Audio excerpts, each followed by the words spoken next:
Welcome to episode 2 of Live Healthy Now. Today's episode is going to help you get much clearer on what health and wellness is about, because I know that there's so much overwhelm out there. If you're on social media, you're probably bombarded all of the time with so much different content about things that you should be doing to feel better. And I know because I see it too.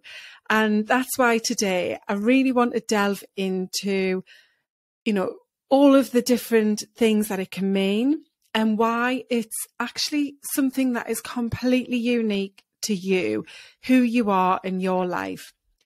So when I was trying to come up with a name for today's episode, I thought about life is like a box of chocolates, because 1, I love chocolate, but 2, that is the approach of health and wellness and habits. It's completely unique to you. So it's your box of chocolates. You take out of there what you like, what's going to fit and work for you. Like what you would if you had a lovely big box of chocolates sitting in front of you. You always go for your favourites first. And that's what I want you to really understand and take away from today's episode, is that it's not a one-size-fits-all approach. It's not a cookie-cutter recipe I can give to you or anyone else can give to you. That's already prescribed with the things you have to do to equal being healthy, well, and happy. It's your life. You need to find what makes you happy.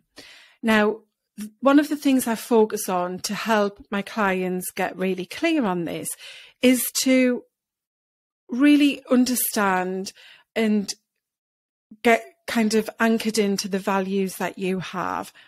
So as individuals, we all have things that matter to us, whether that's something like, honesty, community, maybe it's personal development, it might be family, it could be, the environment, ethics, it could be anything at all.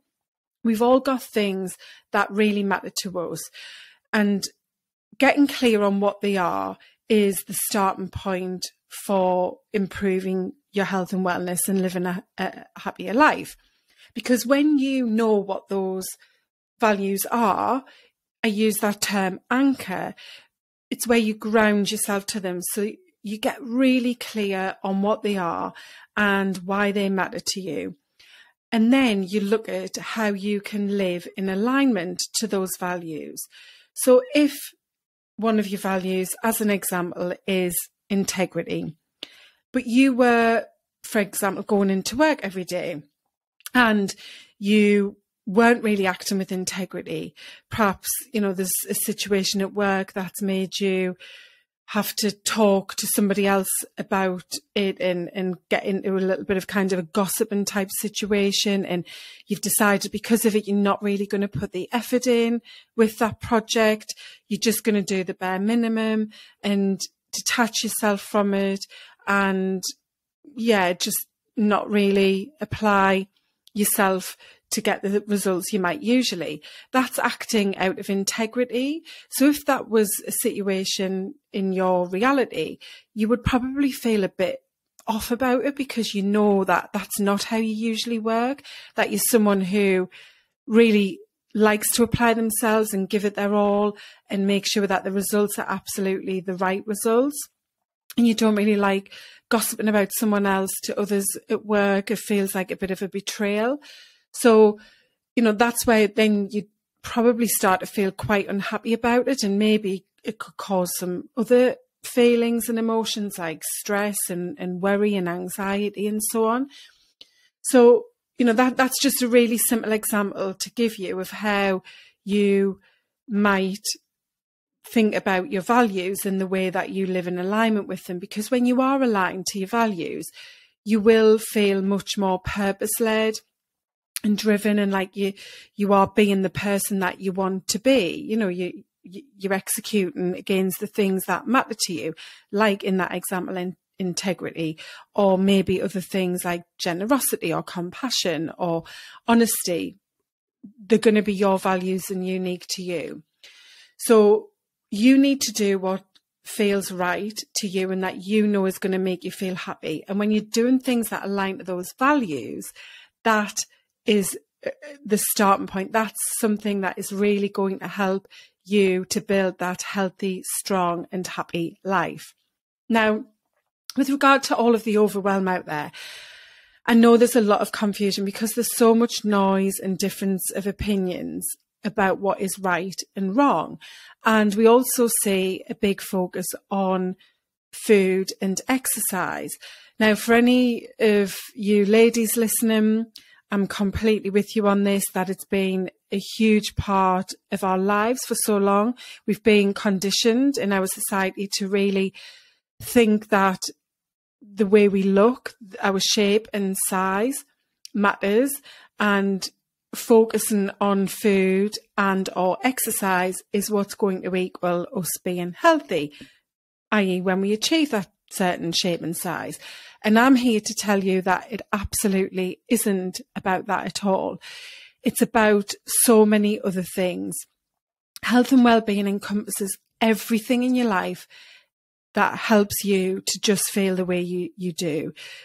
So that literally is everything from how you speak to yourself, the relationships you have with others, what you put into your body, the way you use your body, the way you recover, so rest, recovery, restoration, sleep, the environment that you live in, your finances. There are so many elements to health and well-being. And that's why there isn't a prescribed approach to what you should do to make it the right thing. Now, in Life Now coaching, I focus on 5 pillars of wellness. So I just wanted to introduce these to you today. I'm sure we'll do another episode on them and go into them in much more detail further down the line. But I have these 5 pillars because they really do interact with one another, and they're all integral to our overall well-being. And they are movement, nutrition, mindset, sleep, and stress. Now, in the middle is the mindset, and I have a great visual of these that I can pop a link to in the show notes. Mindset sits in the middle with movement, nutrition, sleep, and stress in circles around the mindset. And the reason mindset is at the center is because everything begins with the mindset, and there is no end, because it's not about completing something and then that's it, job done. There is no finish line. We always have to be working on our mindset and making sure that we have a growth type mindset. So one that is open to change, to learn, to develop, to think differently, to evolve. So those 5 pillars are very intrinsically linked in that they each impact all of the other 4 things. So movement, for example, impacts our nutrition. So if we're not moving very much and we're quite sedentary most days, we're probably not going to feel like making the healthiest food choices. And what we eat is probably going to mean that we haven't got the energy to move because we're not making the best choices. So we're stuck in that cycle of not really being very active and probably putting quite a lot of low nutritious type foods into our body. It's also likely that it's going to affect our sleep, because if we're not moving around and we're not using our energy, we're not helping ourselves to be ready at night to have a good night's sleep.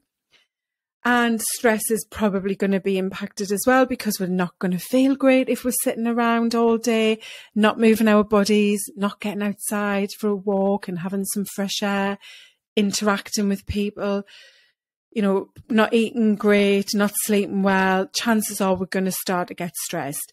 And from all of that, our mindset's probably going to be in a pretty poor place. We might have low mood. We might just feel that we're not really worthy, that it's the same thing every day, and get caught in quite a negative, cycle of thoughts and beliefs and so on. And that's the same for each one of those. Wherever we could start from, it's going to have that same structure, as in sleep is going to affect the other 4, stress impacts the other 4, nutrition impacts them, mindset impacts them, and so on.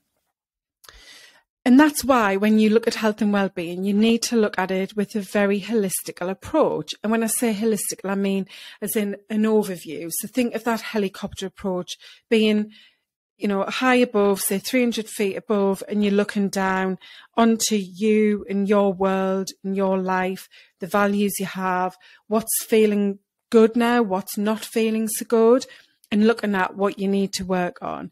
Because that's the way that you approach improving the quality of your well-being to help you feel healthier, happier and stronger. You look at it from that helicopter view to see what are those different elements that need to be brought together into the mix of building healthy habits. It's not about just one area. And that's something which I know many people struggle with because they only focus on one area, like their diet. I like the exercise and going to the gym. And then they wonder why they aren't getting the results they want and why they're not feeling good, yet they're given so much time and effort to improving that particular area of their life. But I'm here to say that it's not something that works in isolation. You have to look at your total health and well-being, that holistic view on your life and your health. So just to kind of recap there, knowing which healthy habits to build comes from you being really clear on what matters to you. What are the values that you have as an individual and that you want from your life? How do you want to show up? How do you want others to see you? How do you want people to talk about you and describe the type of person you are? How do you want to feel every day? So getting really clear on those values. Then it's about taking that helicopter view to look at your total life. What's working well? What's not working well? And why is that? What would need to be improved? And what do those areas look like?